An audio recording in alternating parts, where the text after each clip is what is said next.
Hi everyone, welcome to another Brontëlong live show. I am joined here with very familiar faces. Petra, Lucy, Mary and Sarah. We are going to discuss today Shirley by Charlotte Brontë, and I think it's going to be an interesting one because we are very divided. True. Which, has that happened before with another book? Maybe Wuthering Heights? I feel like Wuthering Heights and maybe The Tenant as well. Yes. Yeah, but I don't think we have had a passionate hater for The Tenant, and we do for Shirley, which true. we will discover. Who it is. Yes. Who? Where? But before we do that, would everyone like to introduce themselves, starting with Petra? So, hi, I am Petra from Finland, and I am a great lover of Shirley and Victorian literature in general. This was, I think, my third or fourth time reading this, and I think it is a classic that people don't usually enjoy, like we can see from the group, but I appreciated it so much.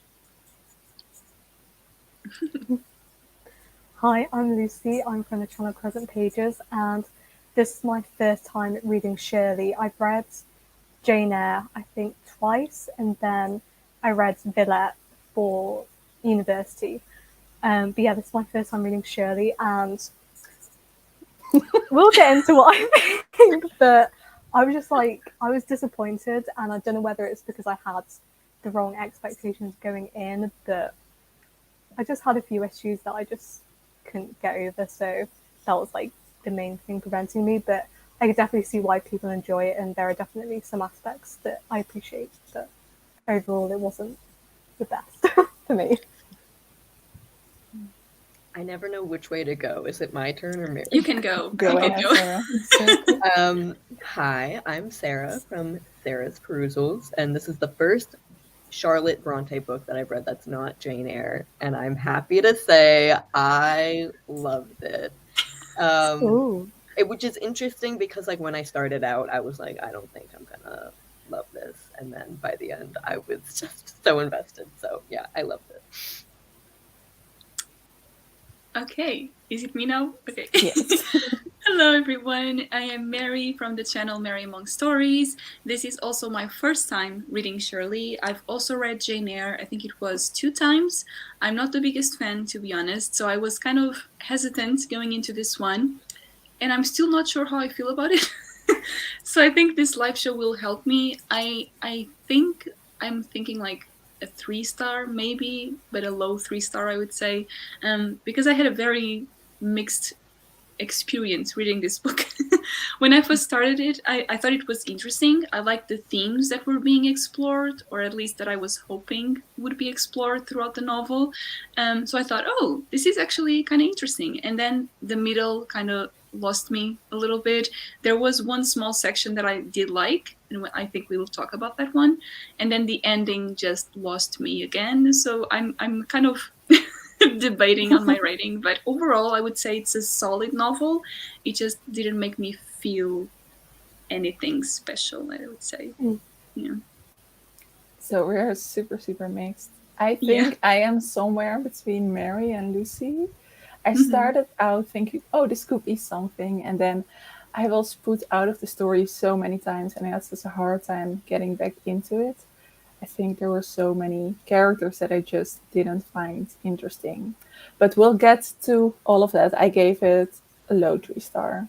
But I am so excited to hear Petra and Sarah convince us why it's a good book. Okay, we have another 3-star.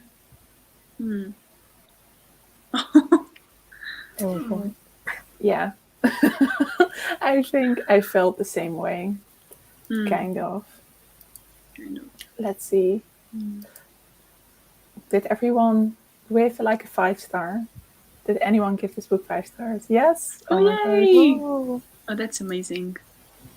How about you, Sarah? It's a 5-star for you as well?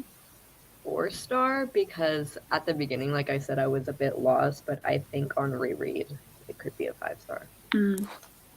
Ooh. Interesting. It's a really slow start, and especially the first chapter when we are introduced to all of the men, like the parsons. So it's really slow, and you don't really get what is going to happen in the book. So it's really slow start, but I think it gets better and better. Yeah, that's exactly why I was like a bit lost, like trying to get to know all the curates, and then they weren't that huge of players in the book. But once we got introduced to Caroline, I was much more invested in the story. Yeah. Ooh, yes, Yeah, let's I agree. talk characters. Did any of you have a favorite character? I'm a Caroline stan. I love Yeah, me too. I just feel so bad for her throughout the majority of the book, and I think her character displays so well probably one of my favorite themes, which is Charlotte Bronte's discussion around mental health and how that affects a person physically. I just thought it was really well done, and I just wanted her to be happy because like she's so miserable throughout a large portion of the book.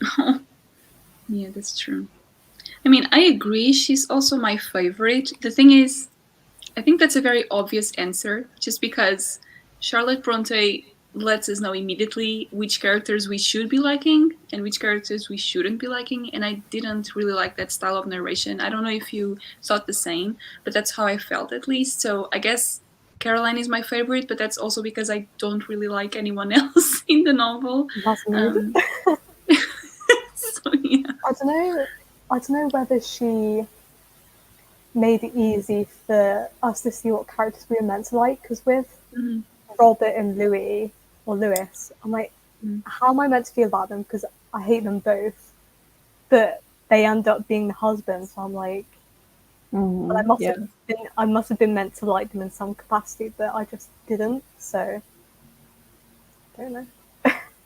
Yeah, I definitely agree with you, Lucy, because I think that a lot of characters are supposed to be redeemable and are supposed to be learning, like Richard. But I also wonder if Shirley was supposed to be likable, because I kind of really enjoyed her because she was such a moral mess.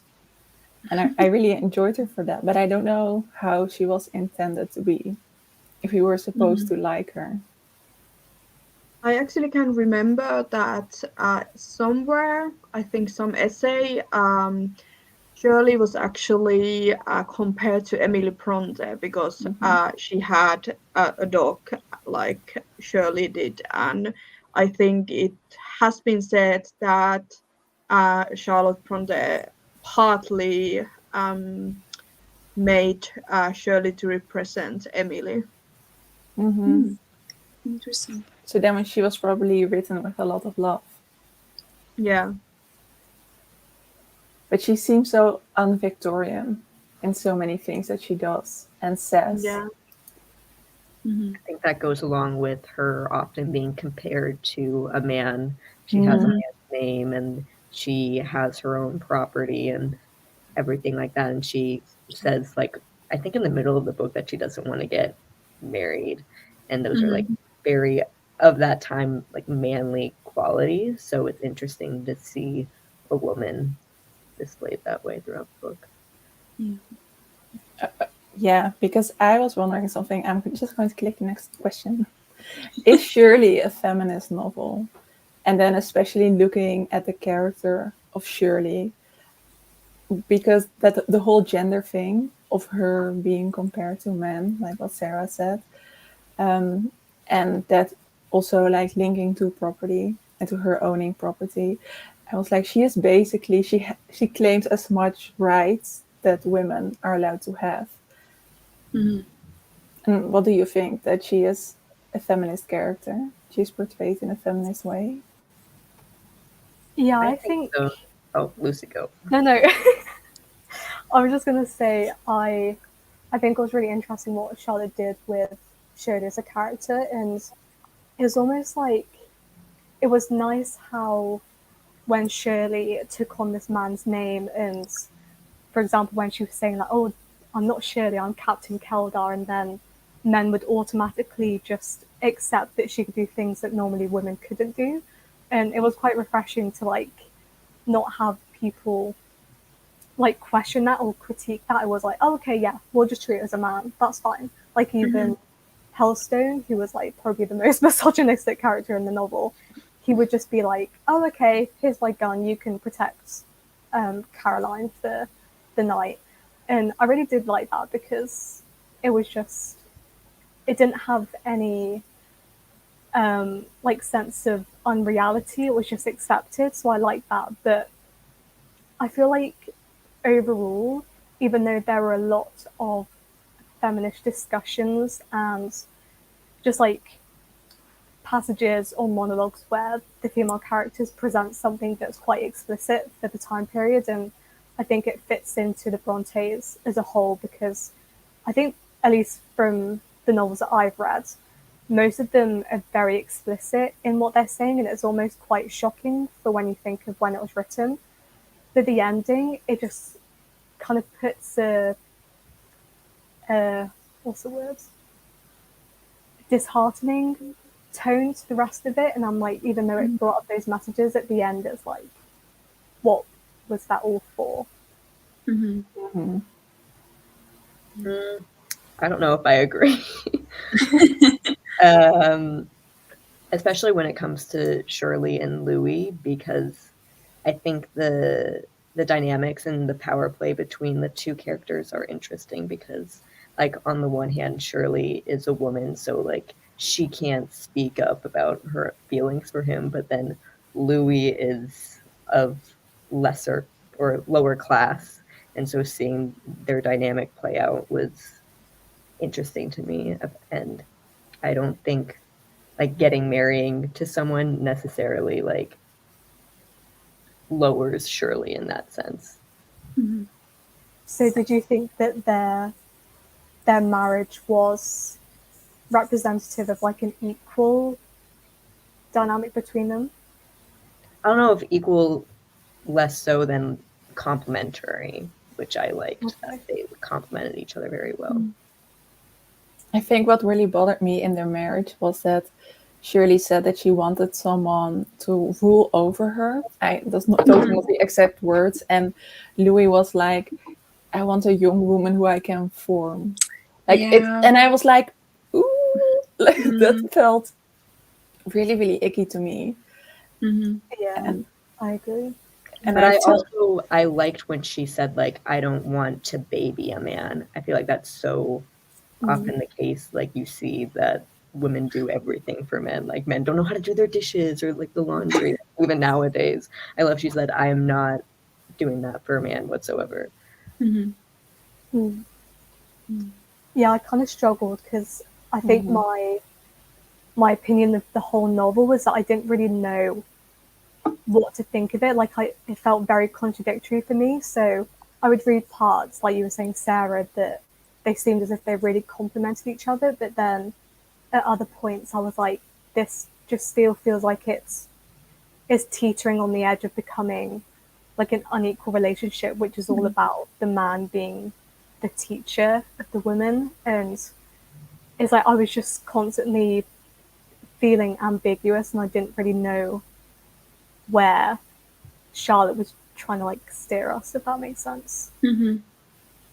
I was comparing it to Wuthering Heights in the sense like Kathy and Heathcliff being like a very similar nature, and then it just like spiraling out of control, and it's more of like a checks and balances sort of thing. But like on the first read, I definitely felt that way as well. As like wait a minute, but then like on reflection, I think that they just balance each other out well.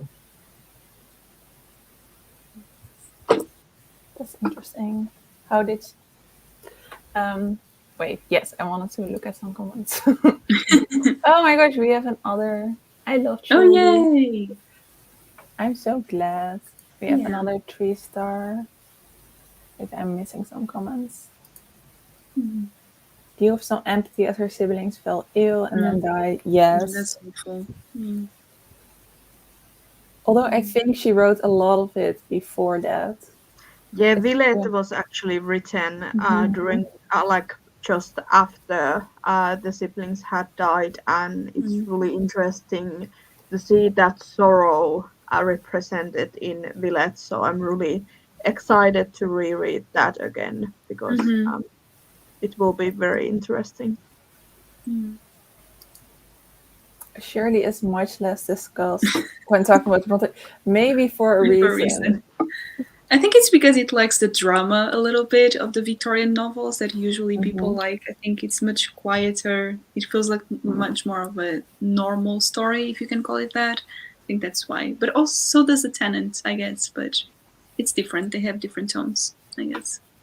Yeah, I kept comparing Shirley with Elizabeth Gaskell's novels, especially like North and South, because they have the class struggle and political issue in them, and that is probably why I enjoy Shirley so much, because I absolutely love Elizabeth Gaskell and how she combines like the class struggle, but also the women's issues.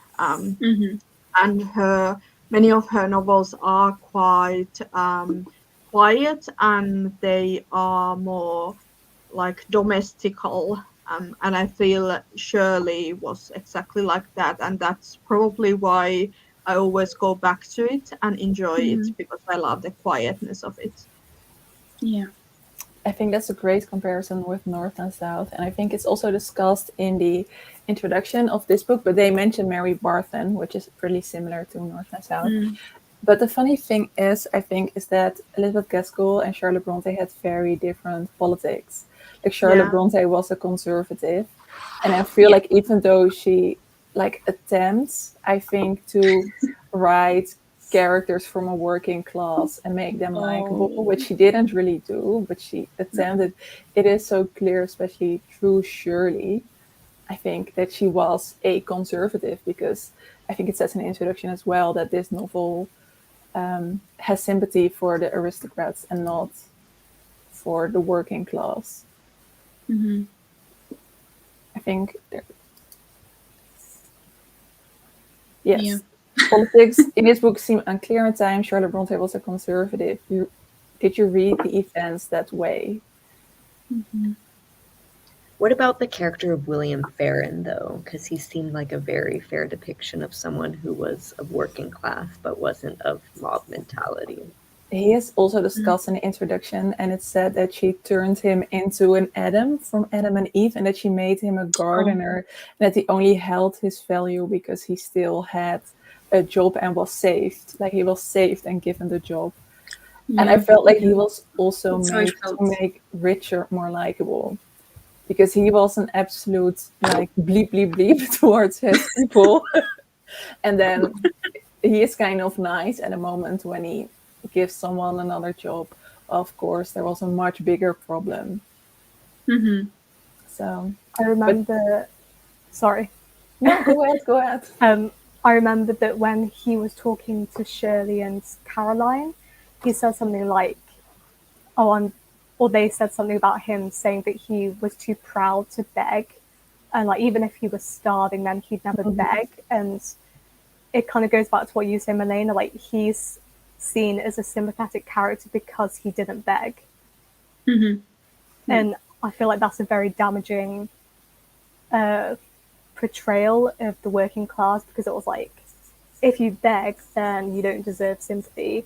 If you keep pride, then you can be sympathetic. If you don't riot or protest, you can be sympathized with. But if you do, then it's another story. So I really didn't like how politics was explored in this. And I also think that it just didn't really have the respect or the depth that it should have had if she was going to include it. I agree. I thought that was a criticism of his character, that he wouldn't beg, but maybe I misread that passage. I don't know, was it? I don't know. Maybe you're right.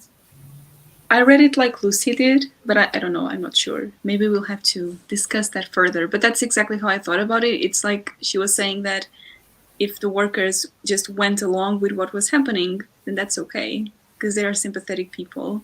They're just accepting their fate, and that's awful, in my opinion.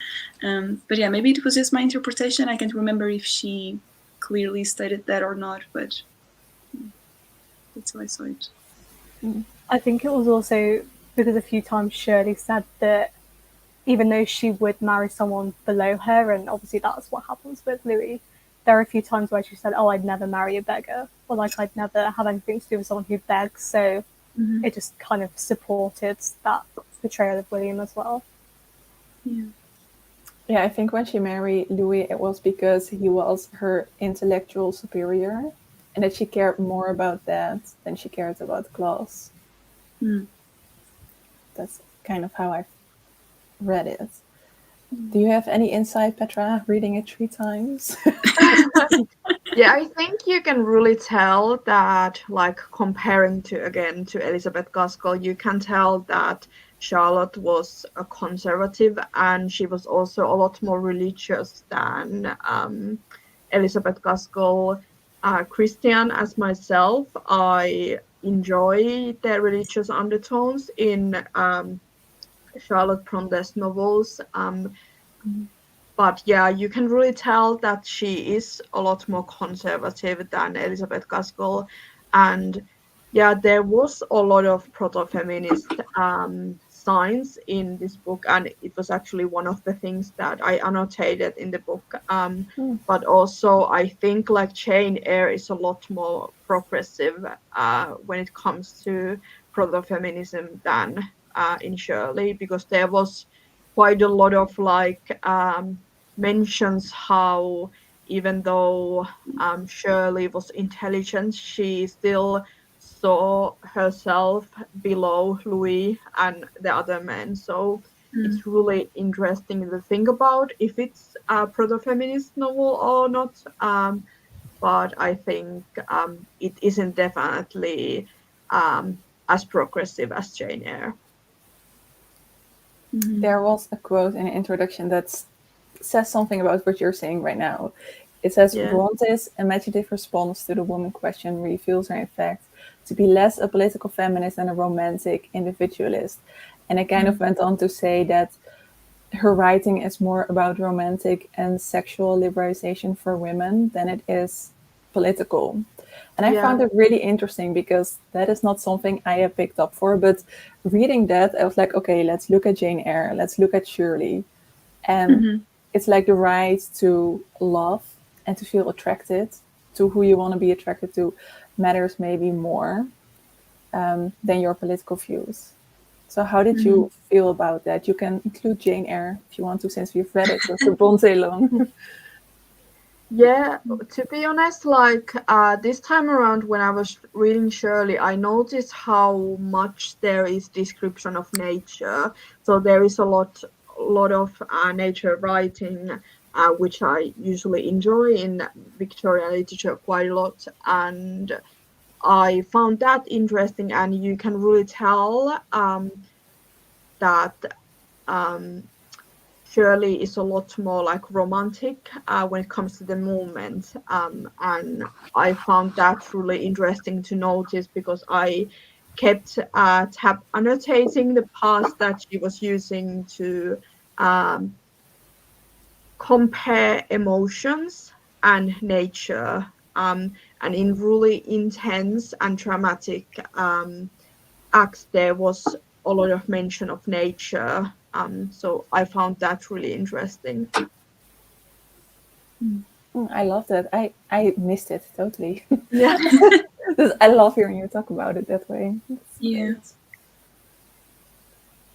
I think it's like hard if you like read Jane Eyre alone to understand that, because like it doesn't focus on politics basically at all, where this is very much more centered in like a town, and it's very like it's in the moment of this like great political strife, so that you can definitely see that that conservatism within the political writing. But yeah, that's what I picked up more on the individual choices of like who to love more than the political commentary within the novel. That was what I was more interested in, what I pay attention to more. I feel like you generally kind of love the love matches that Charlotte Brontë makes, because you're also a fan of Rochester and Jane, and I think you said that you also like the matches in Shirley. Like, what makes Charlotte Brontë like a good romance writer for you? Oh, I'm sorry. Oh no! Not to put you on the spot, but Articulating answer. I just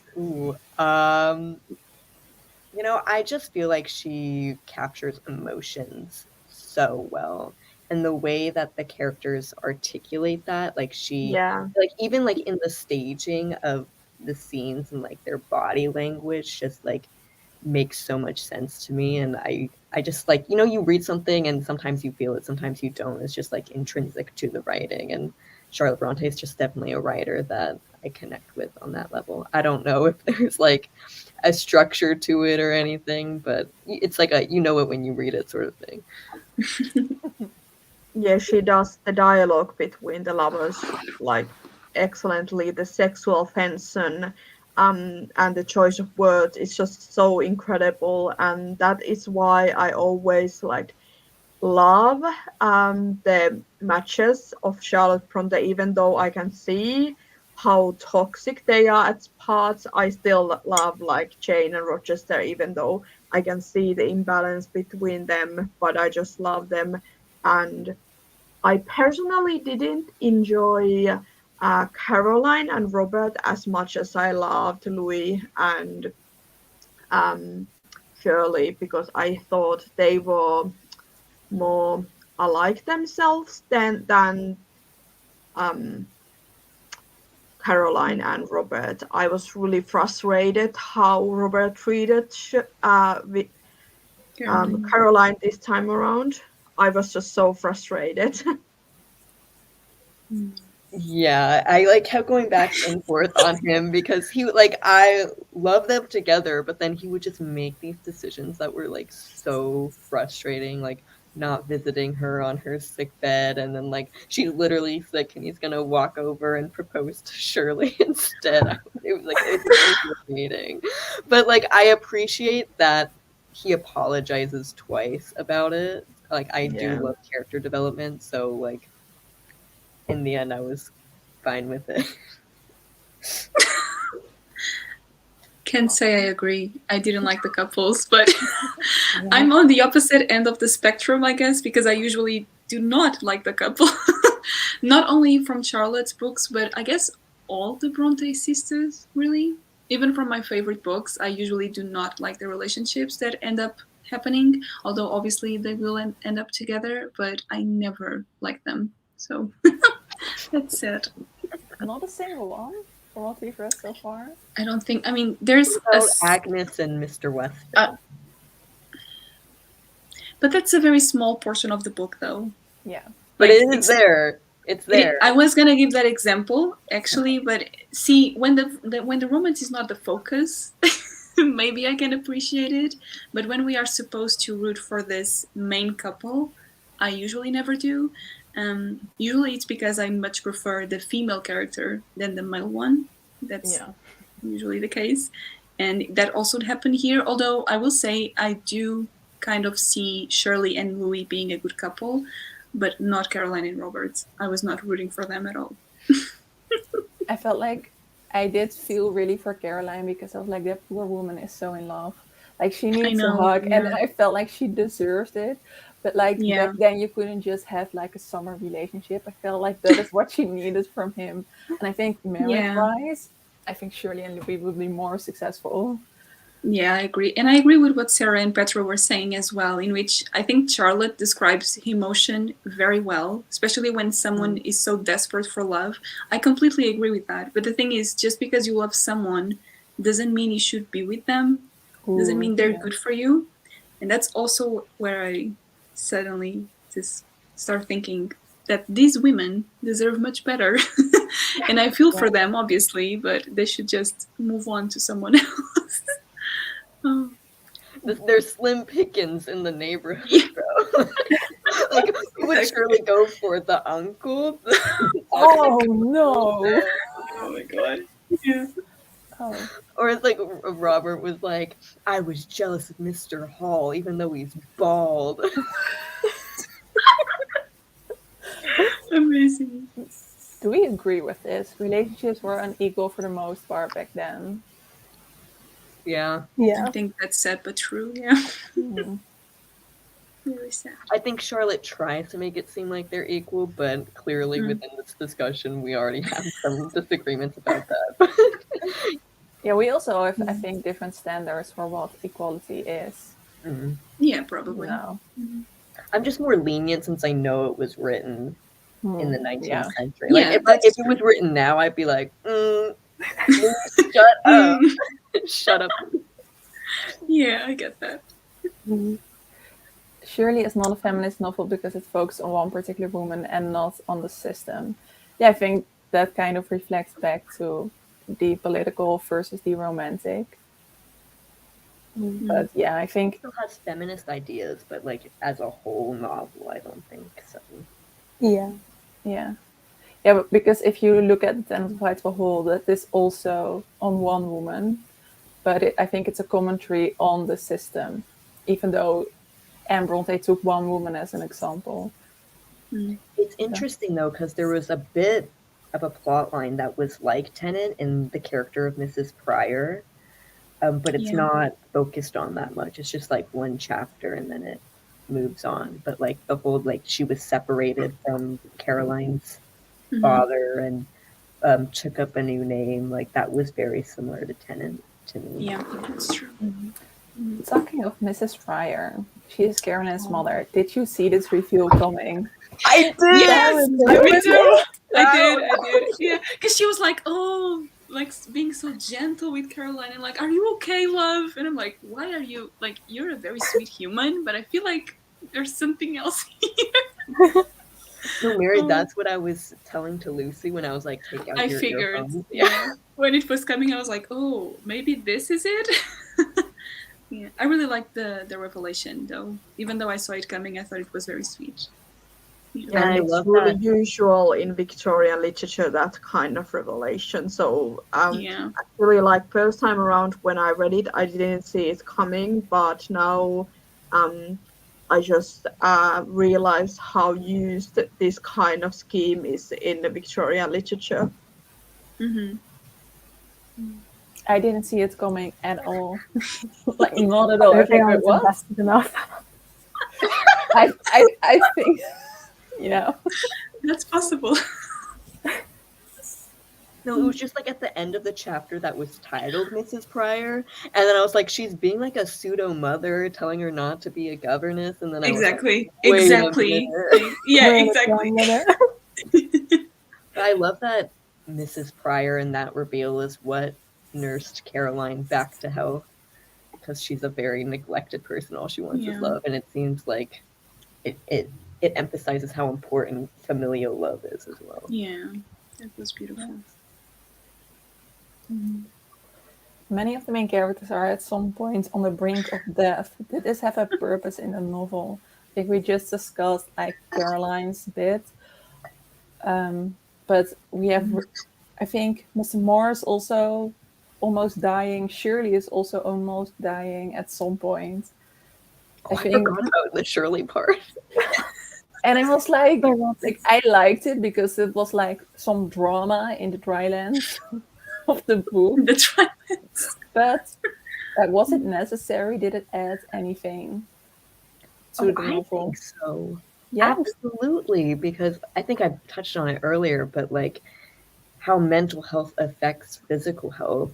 Because in most cases, it wasn't any sort of physical ailment. Shirley was sick because she thought that she had rabies and she was like working herself up that way.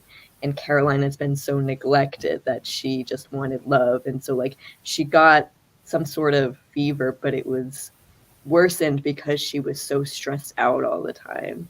And even with Robert, how no one was allowed to come in besides the nurse. And he only got better because he was able to see someone that he cared about in Caroline. It just very much emphasizes that like you need some sort of support system and love. And I think that sort of theme of neglect is common throughout Charlotte Brontë, based off of what I've read in Shirley and Jane Eyre, because Jane Eyre is also a very neglected and abused child in the beginning. So I love that that was included in the book. Yeah, and it's the same in Villette, because the main character is actually an orphan. So It really reminded me of, well, we've read Wuthering Heights, so we can talk about it, I think, in this live show. But it really reminded me of Kathy in Wuthering Heights, like that done over multiple times. Yeah. Especially with what you said, Sarah. But I do have a bit of an issue with this Victorian trope with just women like getting themselves ill and being better by some beautiful revelation. I feel like, to me, it's often overdone. Yeah. I think to me, when I read it, I thought it was spinning that on its head a bit. Because, like, if you take, like, Dickens, for example, I feel like a lot of women are just, like, portrayed as weak. And then that's why they die. Where I felt like it was a commentary on, like, the system and how, like, women are so often put in these situations of neglect. And then when they do get sick, it just makes it so much worse. But also, like, it happens to both men and women because, like, you can see throughout Louis's diary entries as well, like, he also kind of works himself up. And so it's not just the women, but also the men. Even though it's, like, it's less brief than Caroline's chapter, but I just assumed it was because Caroline is more of a protagonist than Louis. Yeah, I like your interpretation better than mine. Oh, I'm glad. Right. Let's get back to some comments because I'm forgetting to click on them all. It's like hard to read and talk at the same time. Yes, it is. 3.5 star, that's decent. Painful, slow parts at times when I lost the plot. Yeah, I had that too. But the banter and some interesting social commentary kept me thinking about it for a while after finishing it. I like that. I like that. That's the part when they're like having some sort of parade. I was like, what's happening, please? Wait, you mean with the gun, when Shirley has the gun? No. Like they're like having this, like, I don't know what sort of holiday it is, but like everybody in the church gets together and then they just walk down and then there's like another parade and then Shirley and Mr. Helstone are like, no, we're just gonna keep walking. And then the other parade gets scared off and they're like, yeah, great victory. I was like, okay. Old town drama. Yeah, exactly. It just felt like very long for what it was. Yeah. One of my favorite quotes of this year's reads, uttered by Shirley: "Joe, do you seriously think all the wisdom in the world is lodged in male skulls?" Ooh, I love that one. Yeah. I wish I had like underlined it. That's a great key. Also, Joe, I think he may win most sexist man in this book. Him or Mr. Helstone. I think like it's a good competition. That's hard competition there. Yeah, but I think Mr. Helstone, like the way that he reacted when Caroline got ill, and then when he brought the cup of tea to Caroline, I think that was just such a sweet moment. Yeah, it's sad though that it like needed her almost dying for him to see her value. Yeah, exactly. Yeah. But I did like that Charlotte wrote him in a way that he got scared. And that he wanted to show his love, but of course didn't know how to because he'd never done it before. Yeah, exactly. Which is also sad. It's so very sad, yeah. Oh, God. Did he not recognize Mrs. Pryor before she was like, No. I'm your husband's widow? No. That part to me, I was like, you seriously didn't recognize her? Yeah. Had he maybe never seen her? I don't remember that. I'm not familiar with I don't remember, That felt like a plot hole. Yeah. Did we find a plot hole in Shirley? Like mentions it's like, well, I was pretty back then, and now I'm not, and I wear old clothing. I'm like, you look the same though. What? Oh my gosh, that is like in those films where there's a disguise by putting on glasses. Oh my God! Seriously? Superman. Yes, Superman. Oh my God! Oh yeah, the first few chapters were an interesting setup. I actually liked it. I don't know why. Really? Ooh, really? Yeah, I liked it. Because I don't know, like I like quiet novels, and I like when we get more interesting details about the characters. and I was hoping that's the direction she was going to, but then I was wrong. But I liked I liked the Yeah, I beginning. really loved the tea party chapter in the beginning. I think that was just filled with such an amazing dialogue. Yeah, And I really enjoyed the way Charlotte Brontë introduces the like the minor characters into the story. exactly. Yeah, me too. Yeah, it's a good way to set everything up, I think. Yeah, yeah. Yeah, I agree. I like the majority of the minor characters except for the curates. So when it started out with the curates, I was like, oh my god. I'm like salty because at the end it says like, oh, Malone's a bad man, but you don't get that story. Yeah. Like, See, yeah, that's her narration style. I didn't really love it in this book because she was always telling us what to think, and I'm like, no, give me the tools, and I will get to my conclusion for myself. Yeah. Please. Oh, I don't know. Yeah, I also felt like the curates, and then we had Mr. York as well, Mr. Helsman. They were so similar. I felt like we got just a lot of men. It's like I find it very tiring. Like if I were present at the curates meeting, I would go to the kitchen and get snacks until I could leave. That is how I felt while reading the beginning. Is it better or worse? Should I ask this question? What? Is it better or worse than the Council of Elrond? Okay, worse. my presence in this live show. Lucy, hinges on I'm the with you. I'm with you. But you know, I will I'm just asking. I'm just asking. I said it was worse. The curate chapter. Oh, it's was worse. Okay, good. If like I would have to reread like either those first chapters or the Council of Elrond for money, I would go for Elrond. Okay. Like, well, if I was forced to reread either. I mean, Good enough for me. That's good enough. I was very scared for me. But never again willing. Although I like how it sets up Mr. Dunn as is a terrible person, and then Shirley absolutely annihilates him at one point. It's very satisfying. To Robert Moore and the way she wrote about politics, I very much saw a supporter of the establishment. Yeah, I think she was. She was a conservative, of course. Yeah, that whole speech of Shirley being like, yeah, if a mob came at me, I would do everything I could to protect it. Okay. Yeah, and that Robert Moore is like praised for persecuting people who had the riots. And that they were sent to the colonies or something. Like, it's like, wow, so many things wrong with that. What a man. Yeah. What a hero. Exactly. That's how the man, St. John from St. John. From Jane Eyre. It makes me doubt how she wrote him, honestly.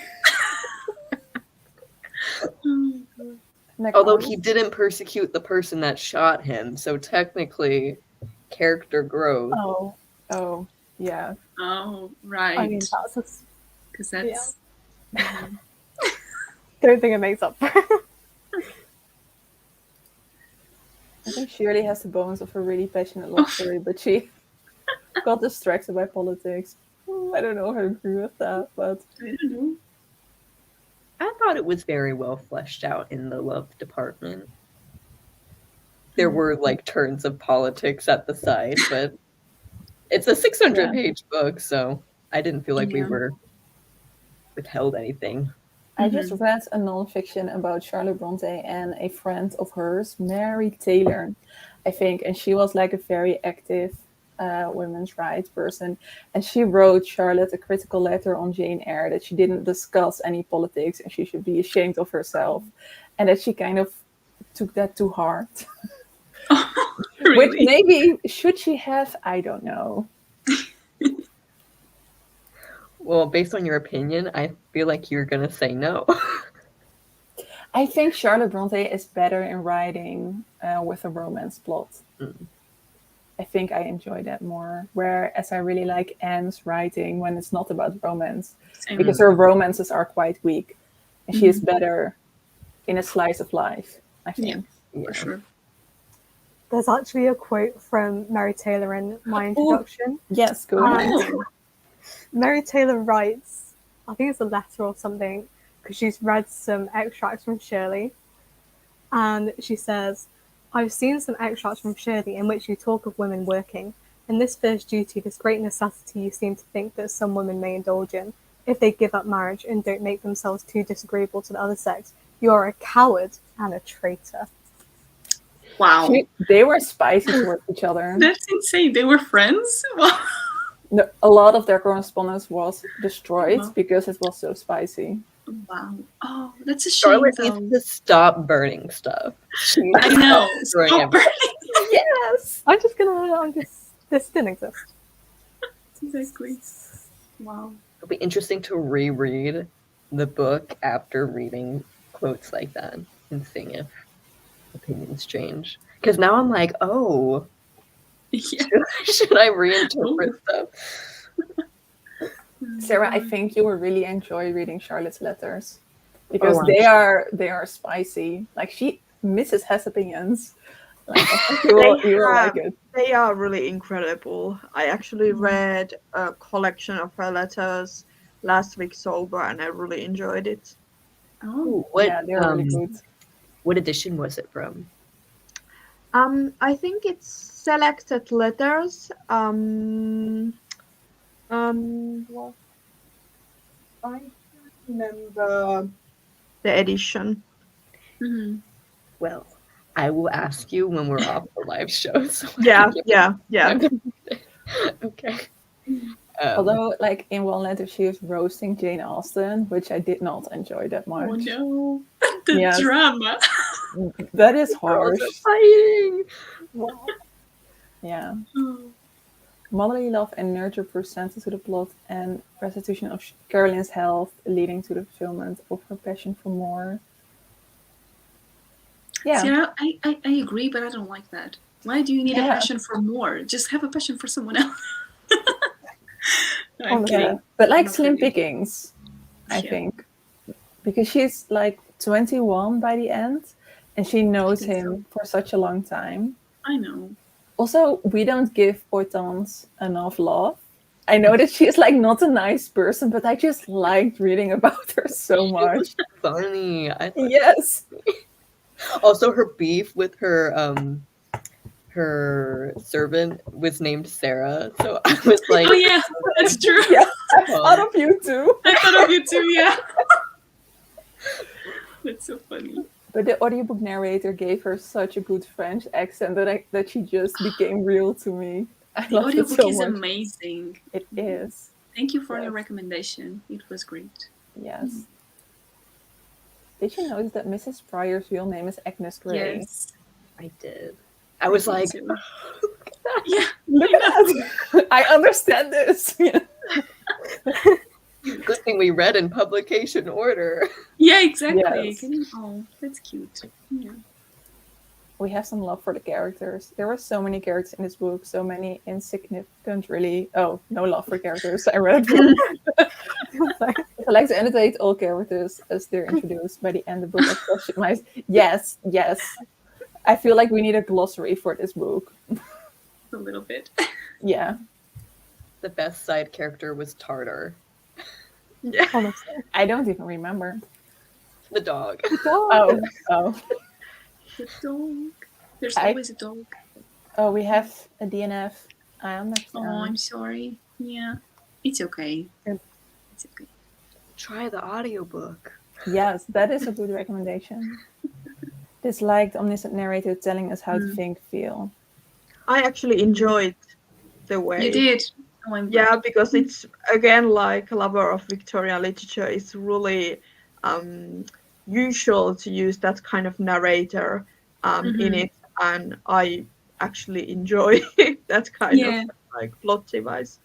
Yeah. Well, It's interesting. Oh, go ahead, sir. I was just going Go to ahead, ask, go like, who is the narrator? Because at the end, they're discussing with a woman in the neighborhood. And so it's like clearly a person that is alive. And I'm like, who are you? I was Who like, are you? I was like, who are you? And I was wondering if you guys had any thoughts. Mhm. I had in the beginning because I had such strong feelings about the narrator because I really disliked them so heavily. Like describing how people look, like the color of people's hair and their clothes and their body type, it's so icky to me. I want to imagine that myself. And at some point the narrator was like, if you are a Parson hater, then go away. So Oh, that was so funny. I didn't know that. I was Yeah. like, what are you doing? Stop it. But I totally forgot Yeah. about it in the second half. I don't know. I think it's interesting how when the narrator's talking about the religious establishment, they were like, oh, I know there are a few people who like give the church a bad name, but you shouldn't judge the church overall. But then Yeah. when they were presenting working class people, Yeah. they were like, they contradicted themselves a bit, so Yeah. I just didn't like their imposition of their opinions. Yeah. I think it's mainly because she told us exactly how we should feel about everything, and that's what I don't like. Because usually, I also enjoy it when the narrator speaks to us a little bit, to the reader. I think that's entertaining and gives it a bit of an interesting twist, I think. So for the descriptions and everything, it's fine. But when she leaves no room for our interpretation, that's where I'm like, don't tell me everything. Let me get there. Or not, but leave some space for that nuance, I guess. I just think it wasn't nuanced enough for me. That was my problem. Yeah, the one thing that I laughed at was when the narrator told us that if you don't know French, and she translated a bit into English, and like I can't remember the exact words, but like if you are not intelligent enough to know French, I will translate to you. And I was like, Yeah. I mean, that's read funny, see? I was like, thank God, because I kept having to go on Google Translate and like take a picture yeah, of the because page. my edition didn't have any translation into. Oh, really? Yeah. Yours did, Mary? Doesn't ours have at the end? It has some Yeah, notes. at the end. Like I have a had, different. Yeah, you I have had to a keep little looking tab for for all it. translations out here. Yeah. Oh, here it is. A lot of them, Oh. see? Oh. The notes here. But I felt Maybe like that's why it took Sarah so long to read it. If they stopped Yeah, speaking but I French. think like the Everyman's library editions normally don't have any translation, because I can remember reading Protest Karamazov in the same edition, and I think they didn't translate French either. I think they Oh. agreed with Charlotte. Like, if you're not intelligent You're not enough, don't buy intelligent. them. All right, bye then. Exactly. Oh, that's But so I silly. How sassy it is, because there's a lot of French in the beginning, and then later on she says, well, I will translate it for you, not intelligent people. Yeah. But like, because the audiobook narrator had such a good French, and she was telling Yeah, it, she I did. could understand parts, and I was like, is it Mhm. this important? Probably not. Keep on reading. There are some questions about the audiobook narrator. Oh wait. Yeah, Wait, it's what's her I'm name? Do any of you know? I I'll look don't have it in my library anymore, but I don't think we listened to the one by Georgina Sutton. It's Anna Bentinck. Is it Oh, Anna? Yeah. We listened to the Audible one, the first I one. think I'm spelling this right, and I put it in a comment. This one, right? Yeah, exactly. That's it. Yes, that is the audiobook narrator. She Great. is really good. Just a little tip for people who are also going to read The Professor for us. Be very critical, because I listened to an audiobook narrator who could not speak French. And there's so much French in there, and it sounded like an American, like by a croissant in Paris, which was so embarrassing, because she had a very American voice, and just that did not work at all Why for would me. they hire that narrator if there's a lot of French and then they couldn't speak French? Yeah, can you imagine? It's like me narrating it, which would be bad. Yeah. I would listen to that. Yeah, me too. Same. That should be entertaining. Yeah. Très bien. Très bien. Just bien. Très bien. Oh my god. Who was it who said it the second time? It sounded really good. Thank Oh, you. Mary. But I will not repeat Obviously, it. Mary. Obviously, not obviously. You know some Yeah. French, right, Mary? Very little. Very little. But I love it. I think it's so beautiful. Oh, it is. Beautiful to listen to. Did you like the part when Shirley gave Don his walking papers? I don't remember this at all. Oh, Wait, am I thinking of the right scene? When was that? What are walking papers? Like telling him to take a walk. Oh, Is that when? Oh, I'm misremembering. yeah, I mentioned that earlier. They're like out and about, and he says something, and then she's like, "Get off my property." Yeah, exactly. yeah. That's the one. Yeah, that was was amazing. That was amazing. I like that. That, and when she's talking to her uncle, and he's like, "What's his face? Sir Philip left the neighborhood," and she says, "Bon voyage." Yeah. Yeah. Yeah, that was great. The audiobook saved the day. I would never finish this novel if it wasn't for the action narrator. Yes, she needs like all. She will never hear this, but she needs all the credits. Exactly.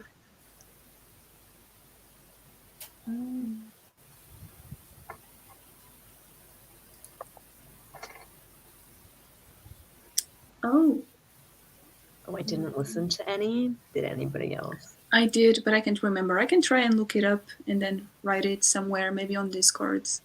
I listen on script though, not Audible. So Yeah, me as well. that But makes a Audible difference. has a lot of them for free, like a lot of classics for free. So if you don't have any script, I think you can listen to them for free. I'm not 100% sure. Oh, I used a credit.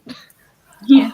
Also, Yeah, YouTube you can has usually, if you have access to the Plus catalog, so then you can listen to some of the classics for free, and they are usually quite good. But I recently changed into script, so Yeah. They have a Well- lot of options as well for each book. Oh, sorry, Molly. Yeah. Oh no, I think someone was I cannot find the comment anymore, but someone was asking us how we would rank Shirley within the other books of the Brontëlong. I think we have all Lucy, we know your answer. Yeah, I don't need to say anything. Oh, even it's your least favorite? Yeah. Even below Wuthering Heights? Yeah. Wow, interesting. Probably. I feel like that either means you don't hate Wuthering Heights that much, or you really hated this. Because I think my problem is that like Charlotte Brontë chose to focus on politics in this book, whereas with Wuthering Heights it was more about the family dynamic and like the dysfunction within that romantic and family relationship. But with Shirley, I couldn't get past the politics, and like Sarah, because you were focusing on like the romantic and the individualistic aspects, you enjoyed it, but like I couldn't avoid the political errors that I found with it, or not errors, but issues that I personally have with it. So I think that's why it's my least favorite. That's fair. Yeah, I will have to agree with you, Lucy. Not on disliking Wuthering Heights, absolutely not. That's my number one. But this is, I think, on the bottom for me as well. But then I'm not counting like earlier reads, just that we have read so far with the Brontëlong. Yeah. Which I think the professor will always be down in the pit, honestly. For me. Really? Oh my god, I'm really not excited for that one because you hate it so much. But I would have to say it does have more a character romantic based book. So I think it may be easier to read and to get through.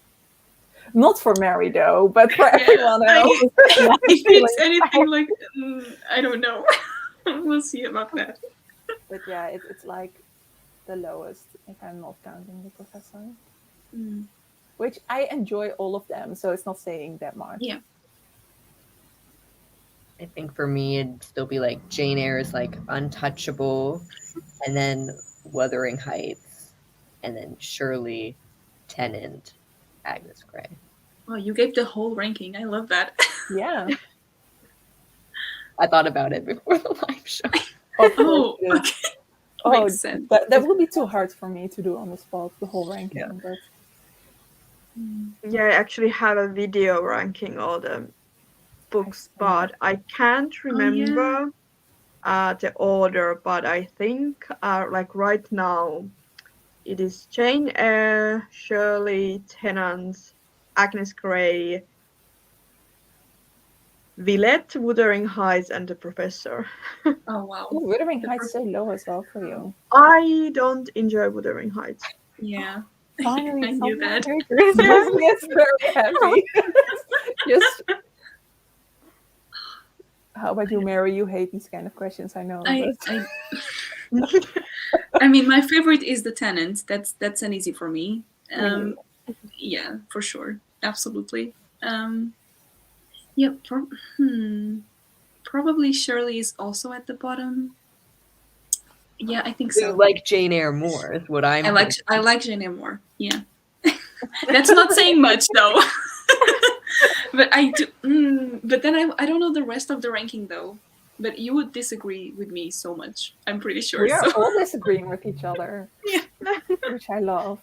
Yeah, that would be fun. Remember when we mentioned that we could do like a last Brontëlong live show, ranking everything and just discussing the entire thing overall? Yeah, that could be That's fun. going to be a lot of fun. We could invite all the guests, everyone who's ever participated.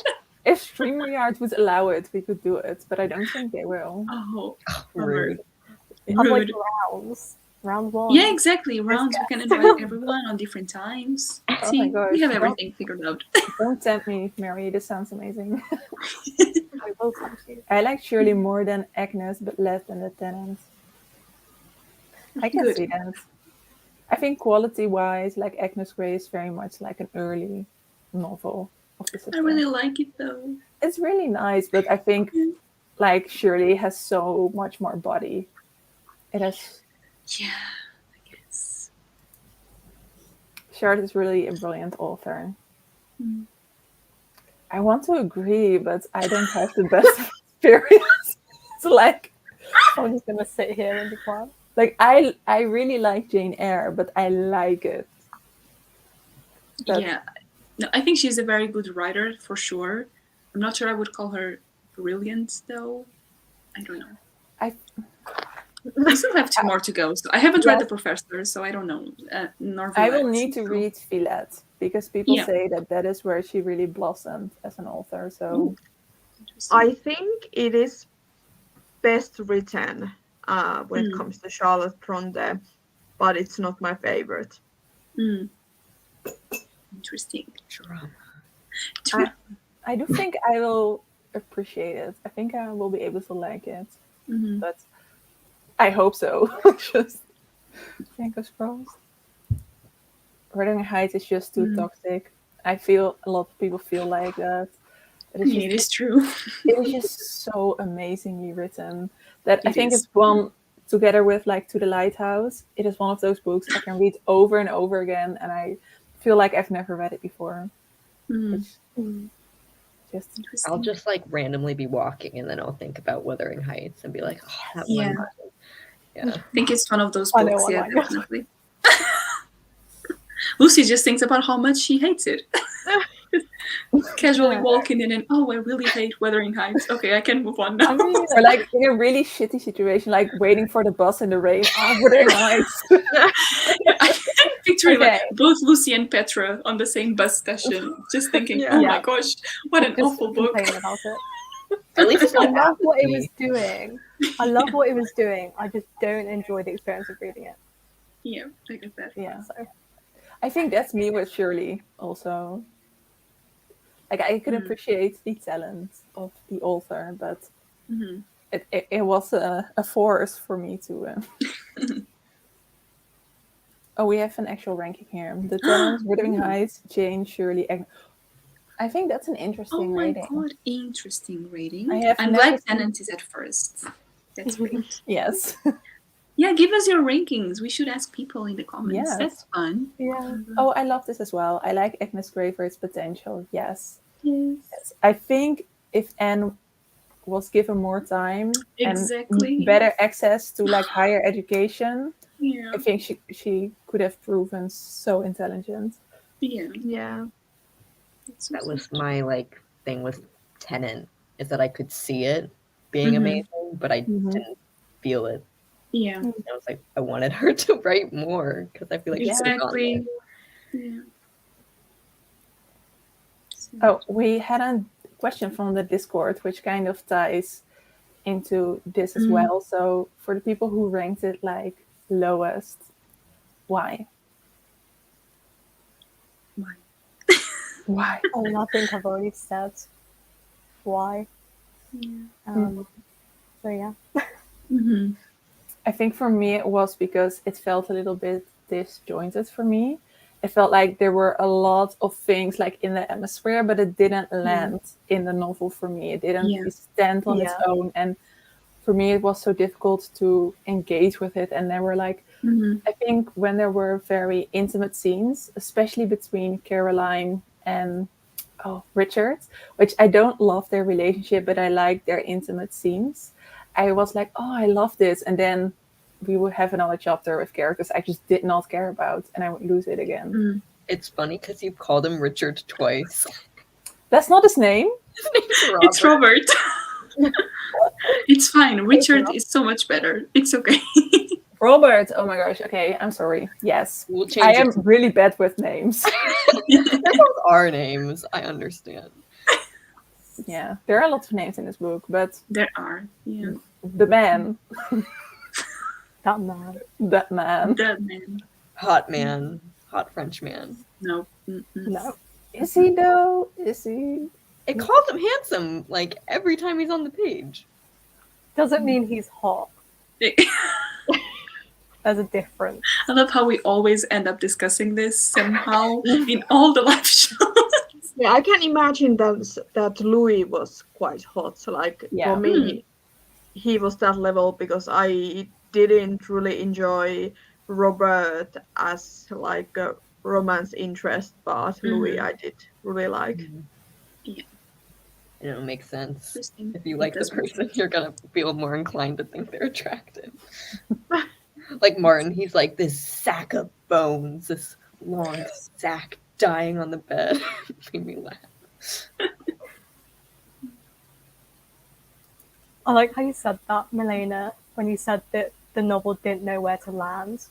And I think that like encapsulates what, like another thing I didn't enjoy about it. I felt like there were so many fragments and different plot lines going, but I never knew what the direction was and what the purpose was in all of it. So Yeah, like one of the things I just thought constantly after finishing it was just why. like, Why? No, but like what was its purpose? And I do feel that's partially me as a reader that I didn't see it because I think it's in there. But that was just a feeling that I had after finishing it. I think like, there was definitely, like we've discussed the themes and what Charlotte had included in there, but I feel like it lacked the driving force and like the impetus of Jane Eyre. Like I love Jane Eyre because like Jane as a protagonist was so direct and forced, and like we knew what she wanted, we knew what she was standing for. But I think in this novel, the characters, even though they would like provide these pieces of dialogue where they discussed like whether that was women's positions or like their feelings and things, it just lacked that driving force, and it seemed that there were so many contradictions as well that just made it difficult for me to like embrace the novel's purpose. Do you think that's a result of the kind of ensemble cast, whereas Jane is told in first person? Possibly. I think it maybe played into it. Because, yeah, with Jane as a protagonist, you really feel her struggles and, like, the full force of what she wants. But I think even though this book had a lot more characters, I think even in the characters themselves, like Shirley and Robert, they would themselves embody contradictions that kind of prevented me from really being able to sympathize with them or like understand what Charlotte wanted to get across. I really like that you said that, Lucy, because it is a part of the introduction as well. That it was like part of Charlotte's politics as a conservative, that it felt more distant. And it says, the mood is one of disenchantment rather than fulfillment. Yeah. Yeah. I agree with that. It felt like with the ending, like I said, it just, like a lot of the issues that they brought up, it felt very, like comparing it again to Jane Eyre, I feel like even though Jane Eyre was about this woman's struggles and her life was so bleak, I feel like the the power and authority that Jane had as a character made it more fulfilling because we saw her trying to strive for her own fulfillment. But in this, it felt like the characters would say things and like bring up issues and complain about things, but it was never really done to like confront it. It was just almost like, we have to deal with this, we have to deal with that, but it's never really resisted in full force or power, if that makes sense. How did that feel for you, Petra and Sarah? Did you feel like satisfied after finishing this book? Like you felt like it did what you needed it to do because you both liked it?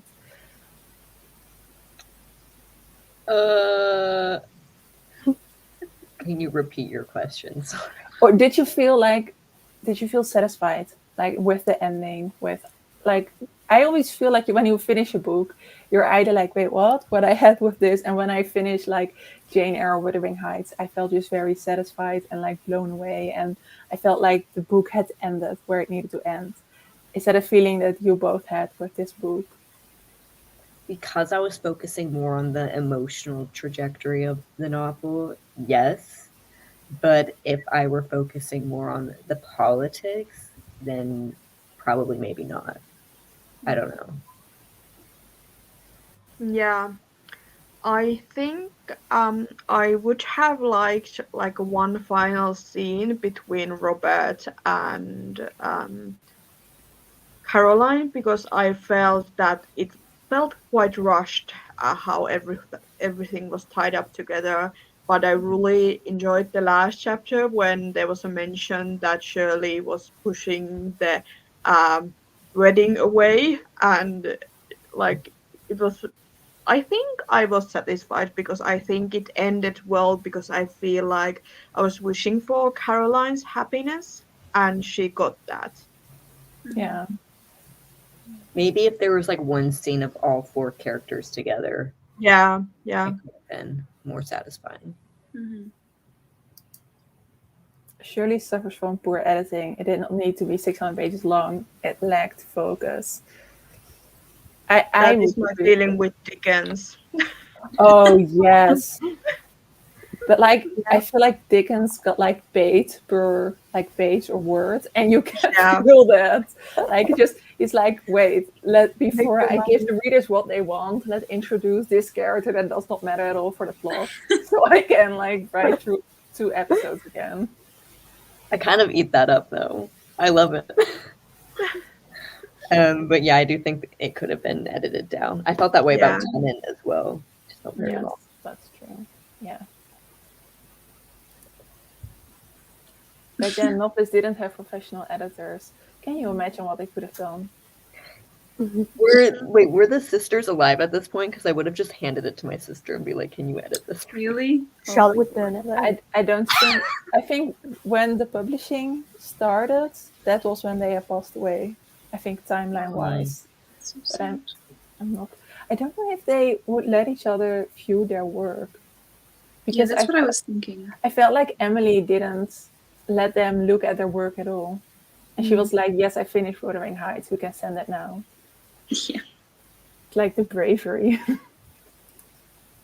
Today's novels are ultra polished. Well, I enjoy that, won't lie. Good editor book. Oh my gosh, we have some support. Louis is certainly hot. It's just his dialogue. If you would say that to me, I would just turn around and walk away, no matter what he looks like. No, like the scene where she's like sitting down and he like leans over her chair and be like,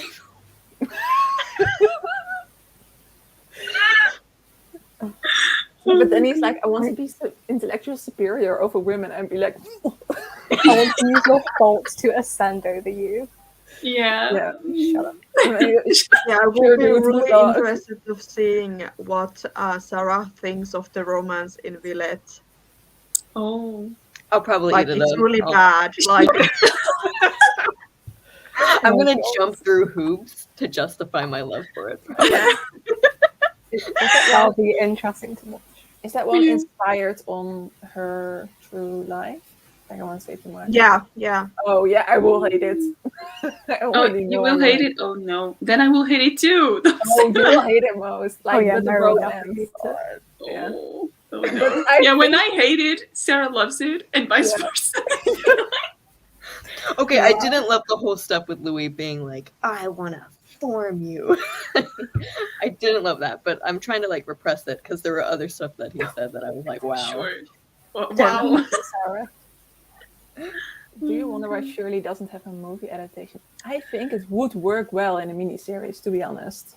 Well, Because- technically it does, It but does. it's a silent film from the 1920s. What? Oh, No, I would actually like that, I think. Oh, No, wow. Lucy we would would love have to that hear because then the everybody men would talking. shut up. Everybody would shut up, so Lucy would love it. Yeah, it would be great. No. I'd be like, wow, no one's talking. I love it. It's great. You'd have to listen to Robert. It's great. But it would make a good miniseries. With Yeah. some adjustments, I would say. Maybe. Perhaps. Yeah. But yeah, I think has- it would. Yeah. It has so much potential because you have so many characters, so you really can pick Yeah, and exactly. choose and like Mhm. modernize some storylines because of course they will. But I think there's like room.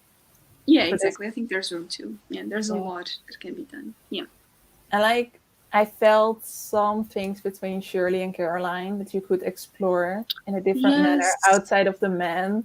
So I think you could explore that as well in a modern miniseries. Mhm. Like, Just get rid of the men. Just focus on Shirley and Caroline. oh, my, I would have loved the book if that had That would've been happened. amazing. Like, not the man. Ugh. Like, no hate on like the gender of men, but like just Louis and Richard. Robert. Right. No, wait. I Where's forget. coming from? Now I don't remember. Wait, I was right here. It's Richard. Stop messing with me. It's not It's Robert. Robert. Oh, that's why I keep on saying it wrong, because I have it wrong in my notes. Okay? I'm not an idiot. I just did it wrong the one time. I love how convinced you were. It's right. Don't mess with me. Wait, I'm just going to Don't change it. Oh, that's I had hilarious. literally, like, I will show you, like, the banner I had just accidentally made. The banner. This is why I kept saying it wrong. I just did it. You know what's funny? It's we wouldn't know if you were talking about Robert or Louis because it's like, oh, it's a Moore. Okay, then who's this person? Wait, it's kind of funny though because his character is kind of like Mr. Thornton, who is played by Richard Armitage. Yes, Do they were not- very That's similar. on a whole other level. Whole other level. No comparing. No. Doesn't anyone know this? Does Villette have a movie or series adaptation? I have no idea. I don't know either. I was thinking of using this for your prompt, Petra, for October, if it had an Oh adaptation. yeah. Oh yeah. Congrats on being the host. Oh my god. Yes, that's That's really exciting. exciting.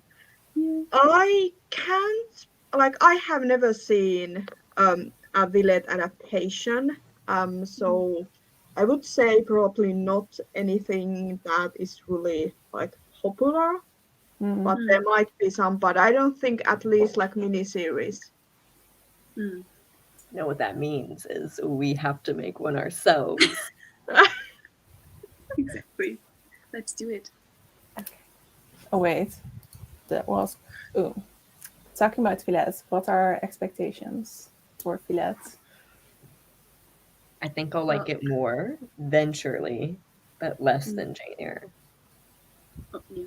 Whether it's above or below Wuthering Heights remains to be seen. Well, now that you've told me the romance is terrible, I don't know what to think anymore. I don't know if it's terrible, but No. I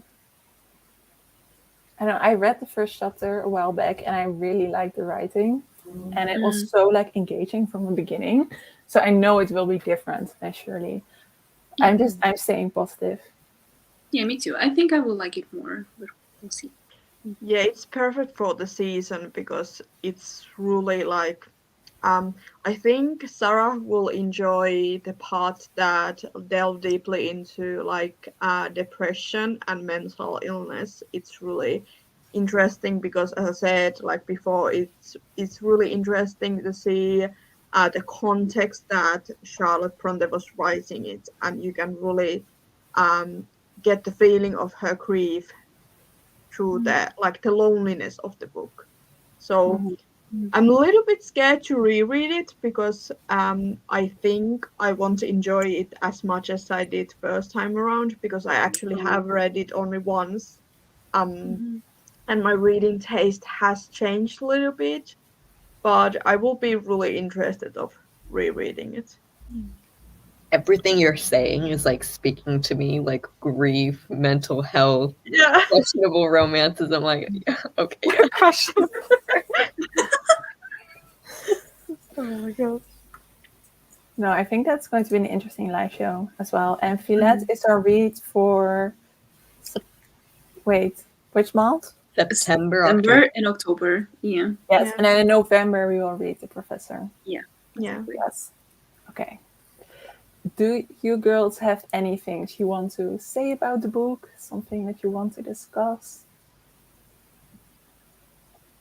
That you haven't been able to say yet? Have a look. Maybe what did you think of Caroline and Shirley's friendship? I think it was underexplored, to be honest. Yeah. Yeah. I would have loved to see so much more, but that is also because, to me, like, it felt a little sapphic to me, or it had sapphic potential. And I almost feel like I know that Charlotte had very close relationship with a lot of women, and that they like shared a room, slept in one bed. So I'm not going to question her sexuality because I don't know enough about her for that. But I think there was a potential that she knew that there was more than she wrote about. So I almost feel like it might be a reason why it was underexplored. But that is just me guessing. Of course, I have no proof at all for that. But I felt that way at some points as well. But then I didn't mark them because I kind of like knew that Charlotte was more conservative. So I was like, I don't know. Yeah. yeah, she would never have written it. Yeah. Yeah, probably.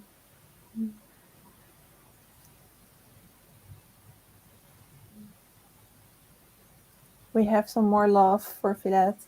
Well, I hope that you will join us for Villette. I'm actually really excited for it because that was the next Brontë I wanted to read before starting the whole Brontëlong. So it's been delayed like a year for me to read Villette. So I'm very excited for it. Me too. Thank you so much, everyone, for chatting with us and for being here. Our special guests, Lucy and Petra. Thank you so much for being here. Yes. I think that was it for tonight. I hope, or today, like the day. So thank you so much for being here, everyone.